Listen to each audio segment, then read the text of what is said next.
হাওয়াই মিঠাই এক প্রকার মিষ্টি জাতীয় খাদ্যবিশেষ। এটি মুখে দিলে দ্রুত মিলিয়ে যায় বলে এর নাম রাখা হয়েছে হাওয়াই মিঠাই। কাঠির মাথায় যেন এক টুকরো গোলাপি কিংবা সাদা মেঘ।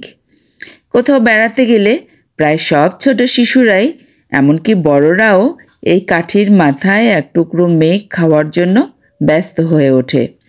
অনেকে মজা করে হাওয়াই মিঠাইকে বুড়ির মাথার পাকা চুলও বলেন।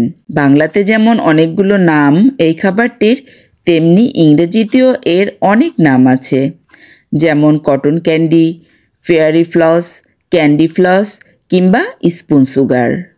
14 শতকে ইটালিতে চিনি দিয়ে তৈরি এই মজার খাবারটি প্রচলন শুরু হয়। সেই সময় ঘরোয়াভাবেই সামান্য চিনির রস ঘন করে বিশেষ পদ্ধতিতে সুতোর মতো তৈরি করে বানানো হতো এই হাওয়াই মিঠাই। 18 শতক পর্যন্ত এইভাবে তৈরি হয়েছে। 1897 সালে মার্কিন উইলিয়াম মরিসন ও জন সি ওয়াটারসন হাওয়াই মিঠাই তৈরির জন্য প্রথম মেশিন আবিষ্কার করেন। এই মেশিনের সাহায্যে চিনির যে সুতো তৈরি হতে লাগলো সেগুলো আরও সূক্ষ্ম আর বাতাস লাগার সঙ্গে সঙ্গেই শক্ত হয়ে যাওয়ার ফলে তাড়াতাড়ি খাবারটি তৈরি হয়ে যেতে লাগলো। তবে মেশিনে তৈরি হাওয়াই মিঠাই তখন তেমন জনপ্রিয়তা পায়নি। ব্যাপকভাবে প্রসার বাড়ে 1904 সালে। সে বছর মরিসন ও ওয়াটারটন তাদের মেশিনে তৈরি হাওয়াই মিঠাই নিয়ে হাজির হলেন সেন্ট লুইসের বিশ্বমেলায়। অবাক হওয়ার বিষয়, মেলার প্রথম দিনেই 25 সেন্ট করে 68,655 বাক্স হাওয়াই মিঠাই বিক্রি হয়েছিল, যা ছিল সে সময়ের হিসেবে অনেক বড় একটা অঙ্ক। ক্রমেই বিশ্বজুড়ে ব্যাপক জনপ্রিয়তা পায় খাবারটির।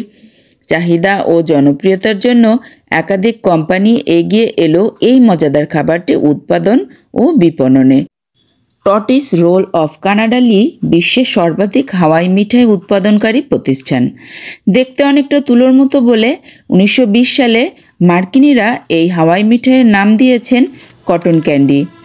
তারা এই হাওয়াই মিঠাইয়ের এতই ভক্ত যে মার্কিন যুক্তরাষ্ট্রে 7 ডিসেম্বর দিনটি জাতীয় কটন ক্যান্ডি ডে হিসেবে পালন করা হয়।